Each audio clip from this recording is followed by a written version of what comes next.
영상 끝까지 보시고 에드리움과 함께하는 에어팟 나눔 이벤트 꼭 참여하시기 바랍니다. 아이고 반갑습니다. 리뷰형의 복수의 영삼입니다. 언제나 뒤에서 뒤통수만 후려갈길 생각밖에 없는 놈, 호구 같은 지형을 어떻게든 속이려고만 하는 놈이지만 Are you ever not going to fall for that? 미워할래야 미워할 수 없는 매력적인 남자 로키입니다. 오늘은 이 로키의 드라마에 관련된 이야기를 해드릴까 합니다. 그럼 지금 바로 시작해보도록 하죠. 먼저 마블 시네마틱 유니버스를 소유하고 있는 디즈니는 넷플릭스처럼 온라인 스트리밍 서비스를 준비하고 있습니다.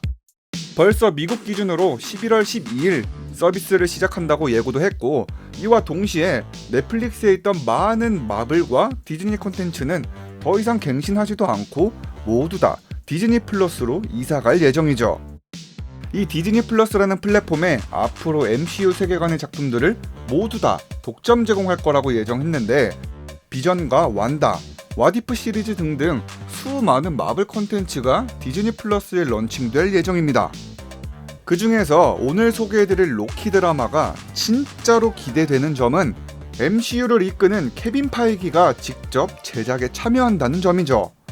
로키의 공개일은 디즈니 플러스와 같은 올해 11월 12일로 내용이나 트레일러는 공개된 적은 없습니다만, 최근 로키가 나왔던 마블 영화를 봤다면 어느 정도 그 이야기를 짐작할 순 있겠죠? 먼저 첫 번째 예측은 로키 드라마에서의 로키 이야기는 프리퀄 드라마가 될 수 있습니다. 어벤져스 인피니티 워에서 모두 충격받았을 장면이 있었죠. 로키는 초반 장면에서 타노스의 손에 비참한 죽음을 맞이했었습니다. 그리고 타노스는 이렇게 이야기하죠. No resurrections this time. 실제로 루소 형제들은 인터뷰에서 로키의 이번 죽음은 진짜라고 인터뷰를 전했기에 이번에 개봉한 엔드게임에서도, 즉 현재 시점에서도 로키는 볼 수가 없었죠. 그렇기 때문에 로키 드라마는 토르, 천둥의 신 이전의 과거를 통해서 어째서 로키가 토르를 증오하고 도끼에 사로잡혔는지, 그리고 어벤져스 1 직전의 이야기로 로키가 어떻게 해서 어벤져스를 분열시키고 지구를 침공하게 되었는지에 대해서 영화에서 다룬 것보다 훨씬 자세하게 다룰 수도 있겠습니다. 현재 로키 드라마의 설정은 로키를 LGBT, 즉 성소수자로 설정했다고 하는데요. 이 설정을 활용해서 아스가르드에서의 방탕하고 호화로운 삶을 사는 로키를 표현할지도 모르겠습니다.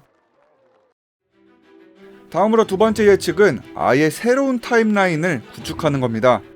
어벤져스 엔드게임에서의 타임라인에서는 살아있는 상태의 로키를 볼 수 없었습니다. 아까 말씀드렸듯이 로키는 확실히 타노스한테 죽었으니까요.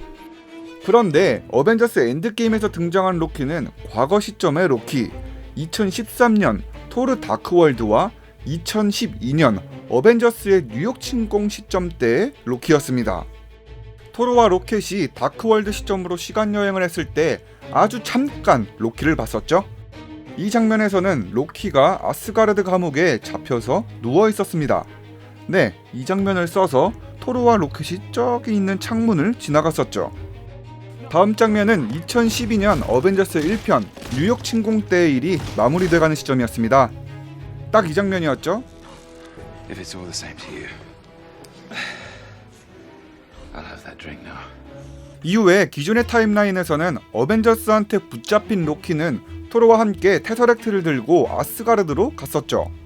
여기에서 로키가 입에 마스크를 착용했던 이유가 기존에는 안 나왔지만 엔드게임에서 밝혀졌습니다. 로키가 캡틴 아메리카로 변신해서 했던 말을 똑같이 따라하는 깐족거림을 멈추지 않았고, 그걸 봤던 토르가 시끄러웠는지 로키 입에 이런 마스크를 씌워버렸던 거죠. 아무튼 엔드게임에서는 로키는 붙잡혀서 아스가르드로 가지 않았습니다. 로키는 주변의 소동 때문에 관심이 흩어진 찰나에 테서렉트를 잽싸게 주었고, 그대로 스페이스 스톤의 능력을 사용해서 어디론가 사라졌죠. 도대체 로키는 어디로 갔을까요? 이 해답은 에인션트 원한테 있었습니다. 에인션트 원은 앞으로 마블 시리즈에 있어서 가장 중요한 설정을 하나 흘려줬죠. 과거를 바꾸어도 현재에는 아무런 영향이 없다. 다만 과거가 바뀌어서 새로운 세계가 생긴다는 평행우주 설정을 아주 자세하게 설명해줬습니다. 자, 그렇다면 이걸 로키한테 적용시켜본다면 2012년 뉴욕에서 로키가 테서렉트를 가지고 튀었던 게 새로운 평행우주가 생긴 거고, 이로 인해서 로키는 새로운 이야기를 할 수 있는 겁니다. 드라마에서요.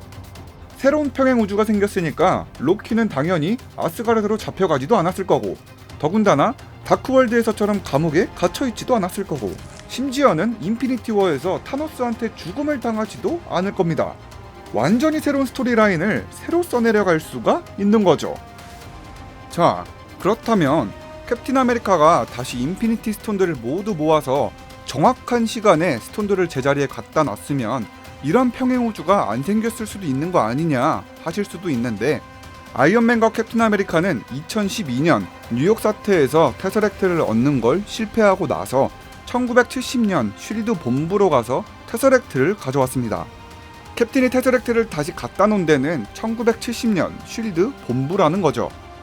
로키가 테서렉트로 어디로 도망갔냐는 힌트는 없었지만 중요한 건 로키가 어디로 갔냐는 거에 초점을 맞추면 안 된다는 겁니다.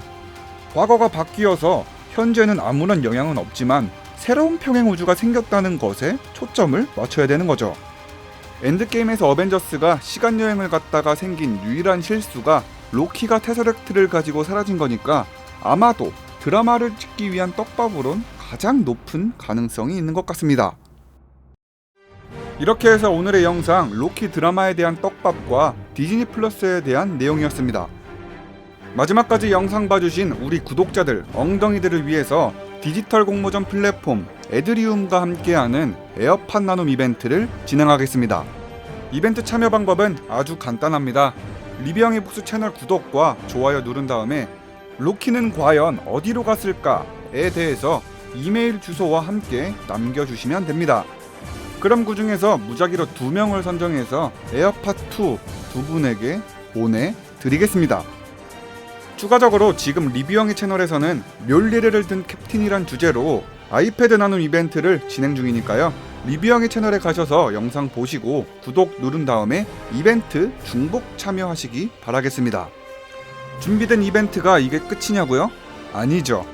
지금 에드리움에 들어가 보시면 아이패드를 무려 10개를 나눠주는 이벤트를 진행 중이라고 하니까 자세한 정보는 지금 바로 영상 띄워줄 테니까 이벤트 참여하시고 아이패드 10개 꼭 받아가시기 바랍니다. 그럼 지금까지 엉삼이었습니다.